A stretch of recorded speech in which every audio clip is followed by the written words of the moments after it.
Sophia, maintenant, on va parler de TDAH. Parce que je ne sais pas si les gens remarquent comment t'es assise, mais t'arrêtes pas de bouger depuis tout à l'heure.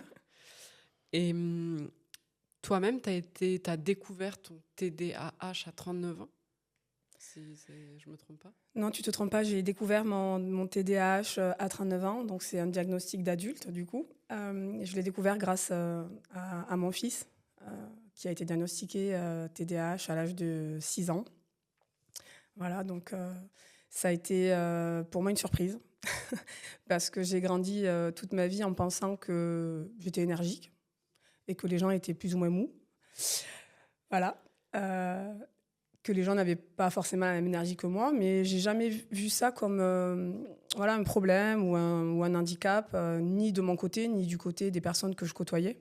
Ça m'a jamais posé difficulté que les gens que je fréquentais étaient moins énergiques que moi, et visiblement, ça leur posait pas de problème non plus que je le sois. Après, j'ai quand même découvert que j'avais une hyperactivité cérébrale très sévère, et ainsi qu'une hyperactivité physique aussi. Donc j'ai un TDAH très sévère. Donc si on te voit bouger, c'est normal. Oui, voilà, c'est normal. Ouais.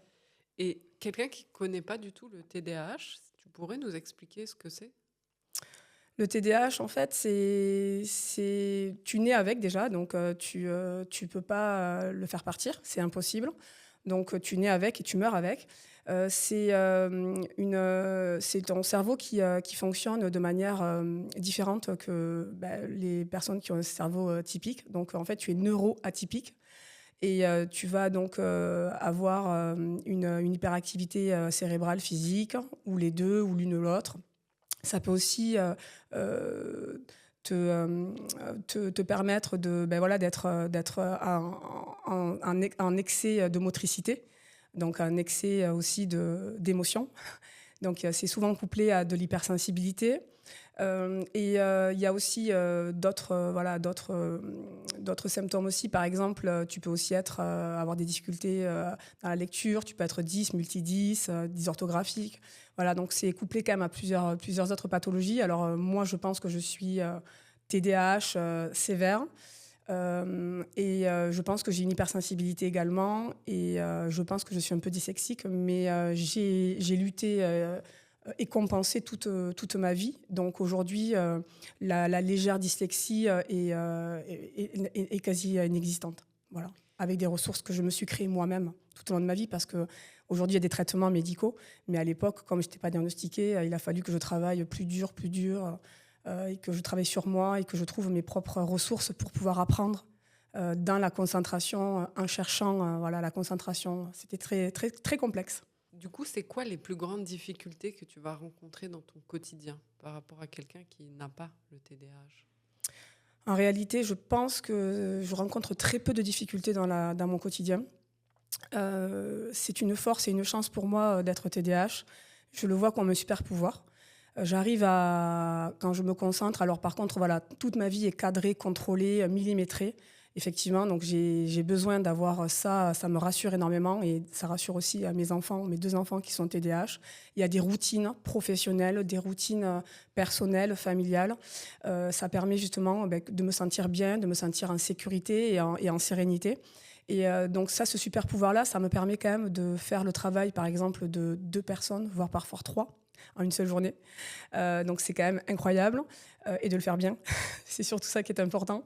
Ça me permet aussi d'aller vite, de capter, d'avoir une intuition très forte, et de cerner vraiment les gens, les besoins, voilà, et d'y répondre de manière voilà, assez efficace. C'est assez performant parce que même physiquement, j'avais des aptitudes sportives incroyables que j'ai développées lorsque j'ai passé le bac, puisque je faisais du sport-études. Après, les difficultés que je peux avoir, c'est que j'ai du mal voilà, à me repérer sur un plan. C'est pas possible, j'y arrive pas. Je sais pas lire un plan, je sais pas. J'ai beau mettre Waze, je peux aller, au lieu d'aller à Paris, j'irai à Montpellier, quoi. Voilà, c'est très compliqué. Donc ça, c'est vraiment la plus grande difficulté, c'est me reconnaître dans l'espace-temps, voilà. Et j'ai envie de dire aussi que c'est pas grave en fait. J'apprends maintenant à vivre, voilà, je suis pas parfaite et j'arrête de travailler sur ça parce que je choisis des combats et ça c'est pas mon combat. Donc voilà. Après, ce qui est très difficile aussi dans la vie de tous les jours, c'est mon état émotionnel exacerbé. C'est dès que je me sens attaquée, je sens un sentiment d'injustice. Et c'est vrai que ça, c'est très dur et je le travaille. Voilà. Pour une avocate en plus. Ah oui, ben, c'est la raison pour laquelle je suis souvent en débordement. Mais je travaille et j'ai fait beaucoup de progrès ces 2 dernières années. Et tu Voilà. t'énerves quand tes confrères avocats un peu ou... Ah oui, oui, ça m'est arrivé. Ça m'est arrivé. Alors, j'aime pas trop ça parce que je respecte beaucoup mes confrères et la déontologie et la profession. Mais parfois, il y a des avocats mais qui t'horripilent, quoi. C'est ouf. C'est le genre d'avocat qui t'agresse. Toi, tu te sens agressé, tu l'agresses. Tu dis, mais tu m'as agressé. Ben non, c'est toi qui m'as agressé. C'est vraiment le truc. Voilà. Donc oui, je suis en débordement d'énergie quand même. Il faut me suivre. C'est pas facile de côtoyer dans la vie personnelle Sofia Belkacem González de Canales parce que voilà, il faut suivre, quoi. Alors après, il faut suivre, mais d'un autre côté, je suis pas dans la proactivité, je suis pas dans l'ordre de. Enfin, en fait, je suis pas quelqu'un qui va t'obliger à me suivre. Je suis pas comme ça, vraiment. Je laisse le temps aux gens et d'ailleurs, j'ai choisi un mari qui est pas du tout comme moi, qui est beaucoup plus posé, qui est beaucoup plus serein, calme. C'est totalement le contraste avec moi, quoi. Et heureusement d'ailleurs parce que. Et du coup voilà, donc il faut me suivre parce que quand je décide quelque chose, et que j'ai l'intuition que c'est vraiment là qu'il faut aller, faut y aller, quoi. Faut pas se poser des questions 1000 ans. L'hypersensibilité, si tu dois l'expliquer à quelqu'un qui nous écoute et qui ne sait pas ce que c'est quoi? L'hypersensibilité, c'est entendre, voir des choses, ressentir des choses, les éprouver à 1000 à l'heure, alors que certaines personnes à côté de toi ne ressentiront rien du tout. Et c'est vraiment déboussolant parce que c'est un sentiment, quand tu sais pas que tu as ça et que tu vis avec ça, tu as l'impression vraiment d'être totalement anormal en fait. Et alors qu'en réalité, ça aussi, c'est un super pouvoir. Parce que tu arrives à voir la tristesse de quelqu'un, par exemple, immédiatement, alors qu'elle fait bonne figure, alors qu'elle le cache. Je ne sais pas que je suis hypersensible. Est-ce qu'il y a des signes qui peuvent m'alerter ou m'aider? Les signes de l'hypersensibilité, c'est, je pense, déjà des petits tocs, c'est-à-dire tu reproduis souvent, tu repères et tu reproduis des choses. Par exemple, tu vas avoir, admettons, une odeur, un endroit, un parfum, une odeur. Et cette odeur, ce parfum, il va te rappeler quelque chose et parfois, il va pouvoir, à des moments, t'insupporter. Et si on t'oblige à sentir cette odeur, à porter cette odeur, en fait, tu ne peux pas, c'est plus fort que toi. Donc, il faut vraiment essayer de repérer ses émotions, ses ressentis sur le moment présent. Et ça t'oblige quand même à être dans le moment présent. Et la société actuelle, justement, n'est pas faite pour le moment présent. Et c'est pour ça que c'est important de travailler. Alors moi, je conseillerais toujours aux personnes qui ont peut-être un doute, d'écouter la vidéo de Fabrice Midal, qui est un philosophe, qui est exceptionnel, sur l'hypersensibilité. Parce qu'elle est incroyable. Et d'ailleurs, souvent, je la conseille à mes clients. Tu as des clients hypersensibles?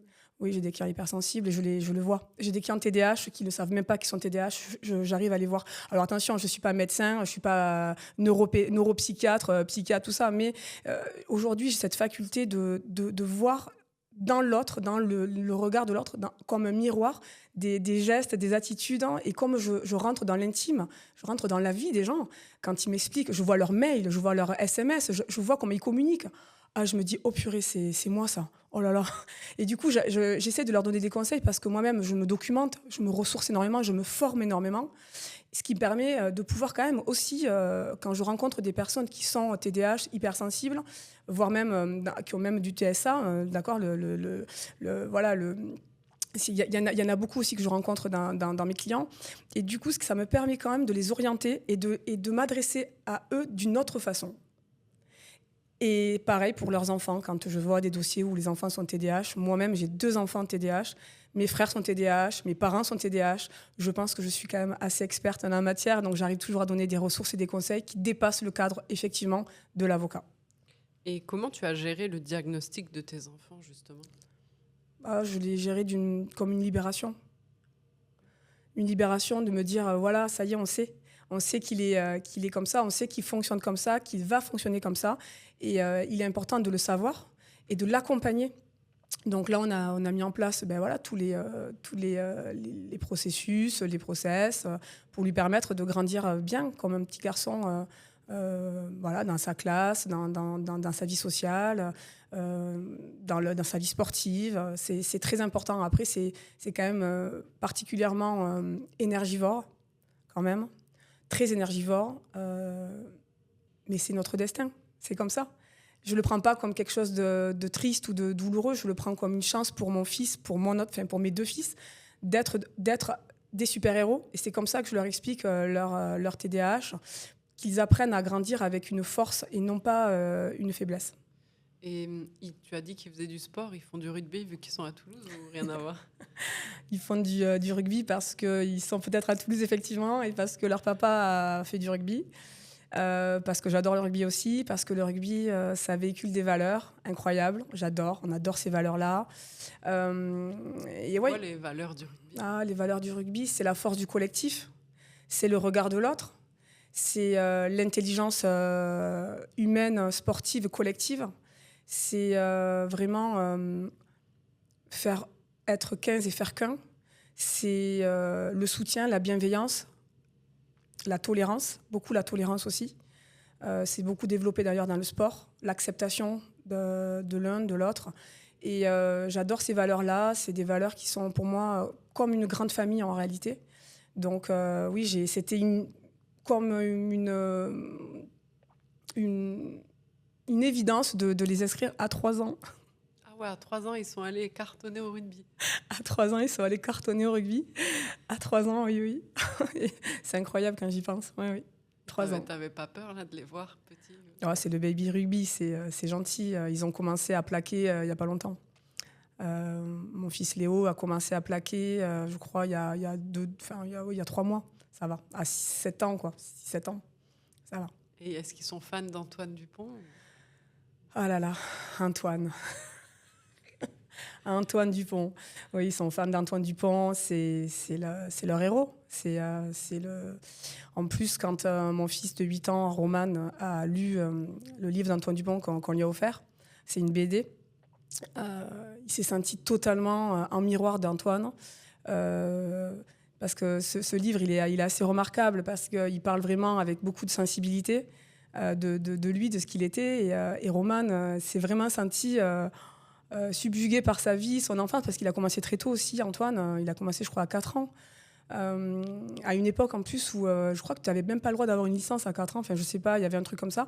Et il était très turbulent.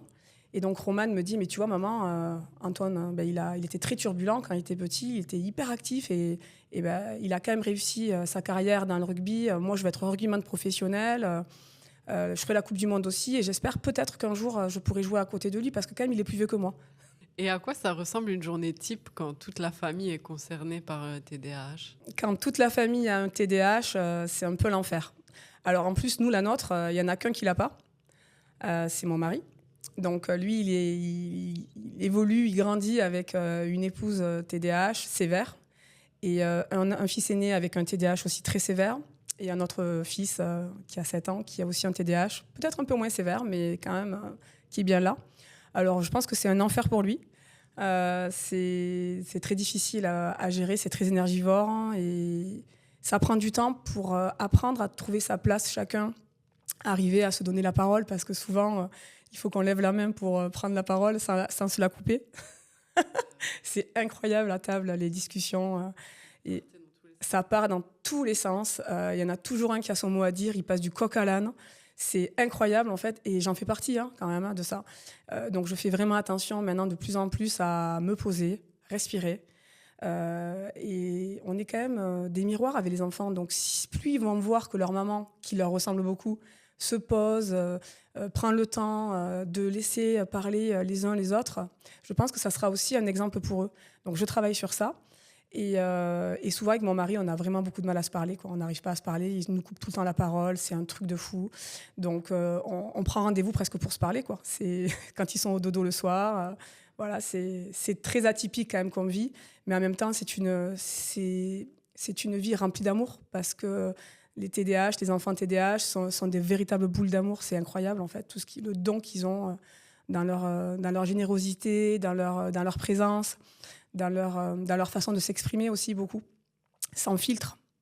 C'est quand même, pour moi, c'est une chance, en fait, c'est une force. Après, je dis pas que voilà, je recommande à tous les parents d'avoir un enfant TDAH, hein, pas du tout. De toute façon, tu nais avec, voilà, c'est comme ça. Mais c'est important pour moi de faire passer le message quand même que les parents qui ont des enfants TDAH doivent se faire accompagner, doivent se faire aider.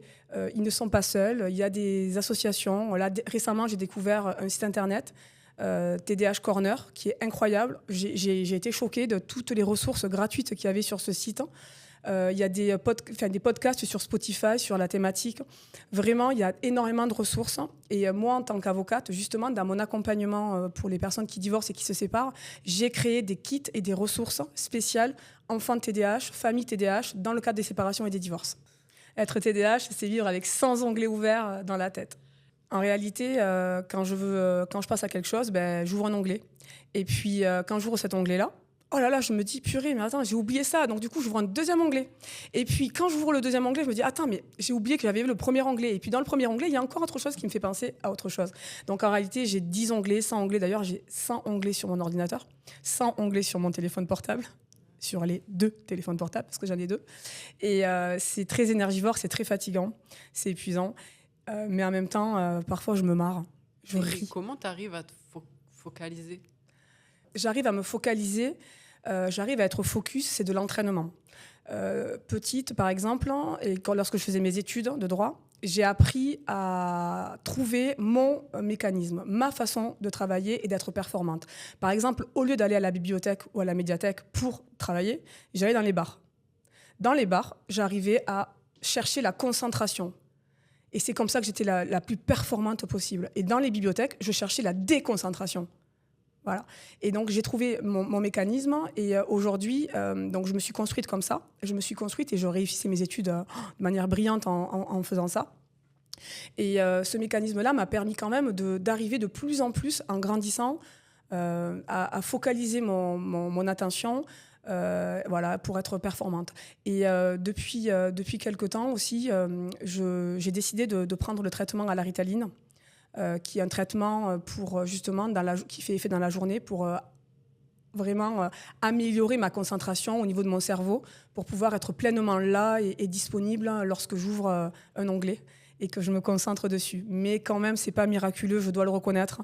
Et malgré ça, malgré le traitement à la Ritaline, parce que j'ai vraiment un TDAH très, très sévère, ça me permet de me canaliser, mais je sens vraiment que quand même, c'est pas miraculeux et qu'il est toujours là et que je dois vivre avec et je dois l'accepter. Et dans ton métier, c'est une force ou une faiblesse ? Je considérais toujours mon TDAH et ma personnalité comme une chance et comme une force, pas comme une faiblesse. Je l'ai vécu j'aurais pu le vivre comme une faiblesse quand je ne savais pas comment accompagner les personnes dans une phase 100% amiable, quand j'étais ignorante, parce que j'avais un débordement d'énergie, un débordement d'émotionnel, un sentiment d'injustice quand mes clients ou mes clientes subissaient des choses particulièrement atroces et difficiles. Aujourd'hui, j'ai travaillé sur moi, j'ai travaillé sur ces ressources-là. Et c'est une force parce que j'arrive à capter justement rapidement les besoins, l'émotionnel de l'autre. Et j'arrive à répondre de manière précise. Voilà. Et j'adore parce que c'est une force parce que quand même, j'ai une grande mémoire quand même visuelle, ce qui me permet depuis toujours de ne pas ouvrir un dossier quand je plaide. Je peux plaider 1 heure, 2 heures, un quart d'heure, 10 minutes. Je vais connaître exactement le prénom, la date de naissance, toutes les dates du dossier, à la virgule près. J'ai une mémoire visuelle, j'ai développé cette mémoire auditive et visuelle qui est incroyable. Donc, si je n'avais pas été TDAH, je ne suis pas certaine que j'aurais pu développer ces capacités qui sont incroyables. Je n'ai aucune note quand je plaide. Quand je reçois un client, je prends rarement des notes. J'ingurgite toutes les informations et je les garde, je les conserve. Malgré que j'ai 200 clients dans l'année, j'arrive à me rappeler des prénoms de leurs enfants. C'est vraiment impressionnant quand même. Des fois, je me dis, waouh, c'est vraiment une force en réalité. Et puis, j'abats du travail en 10-11 heures par jour. J'arrive à traiter ce que des confrères peuvent traiter en 3 jours, 4 jours. Tu penses que c'est pour ça aussi que tes dossiers ils vont vite ? Mes dossiers vont vite parce que je traite mes dossiers de manière très qualitative. Je ne fais pas de la quantité dans mon cabinet, je fais de la qualité. Je ne prends pas beaucoup de clients, c'est volontaire parce que je veux pouvoir m'occuper d'eux correctement dans un processus de 1 à 4-5 mois. Donc, en réalité, pendant ce processus-là, je n'ai pas beaucoup de clients, ce qui me permet de suivre les dossiers toutes les semaines. Après, je suis madame post-it, évidemment, avec mon TDAH, je mets des post-it partout, j'ai des to-do list partout, et ça me permet quand même aussi d'arriver à visualiser les priorités, les urgences. Je suis une avocate très réactive, et je sais qu'il faut quand même aller vite au départ, quand la situation aurait tendance à se conflictualiser en réalité. C'est la raison pour laquelle il faut aller vite. Mais il y a des dossiers qui demandent du temps. Il y a des dossiers où tu sens que la personne, elle n'est pas sûre d'elle. Tu sens qu'elle est toujours amoureuse. Tu sens qu'elle est toujours aimée. Tu sens que le travail de deuil n'est pas commencé, n'est pas fait, n'est pas finalisé. Et parfois, je dis non à l'accompagnement de certaines personnes parce que je n'ai pas envie de les accompagner pour le divorce ou pour la séparation. C'est trop tôt, c'est pas là. Et j'ai peut-être aussi un sentiment, une intuition que ça peut repartir entre eux. Et donc, je les oriente vers une conseillère conjugale.